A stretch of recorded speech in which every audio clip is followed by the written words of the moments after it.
Good morning. সকাল 7:30টায় ঘুম থেকে উঠেছি, এখন 8টা বাজতে 10 মিনিট বাকি। চলো তোমাদের বাইরের পরিস্থিতিটা একবার দেখাই।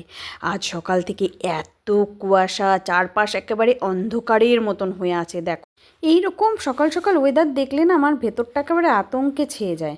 কারণ ঠান্ডাই আমার সবচেয়ে বড় শত্রু, ঠান্ডাতেই আমি বেশি অসুস্থ হই। আগে সকালে খেয়ে নিচ্ছি একটু গরম গরম চা।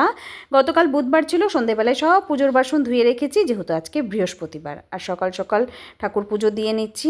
আমি যেন যতই ঠান্ডা পড়ুক, সকালে যে ঠাকুর ঘরটা মুছি, সেটা রাতে যেই নাইট স্যুটটা পরে থাকি শুধু সেটা পরেই মুছি। উঠোনও সেইভাবেই দৌড়ে গিয়ে ঝেড়ে আসি। আশপাশে যে দেখে সেই বলে তোর না ঠান্ডার দোষ।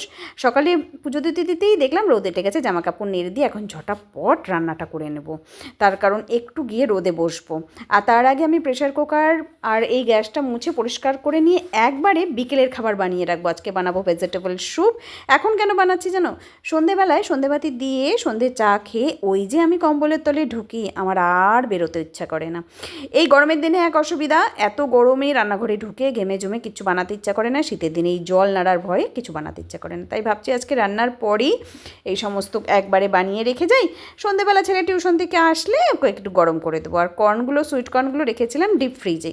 আমি সব দিক থেকেই ভীষণ হিসেবি, তাই কাজকর্মটাও ভীষণ হিসেব নিকেশ করেই করে থাকি। যেহেতু নিরামিষটাই বেশি খাই, তাই ভেজিটেবল স্যুপই বানাচ্ছি। আজকের ভিডিও এখানেই শেষ করছি। সবাই খুব খুব খুব ভালো থাকবে। আজকের মতো টাটা।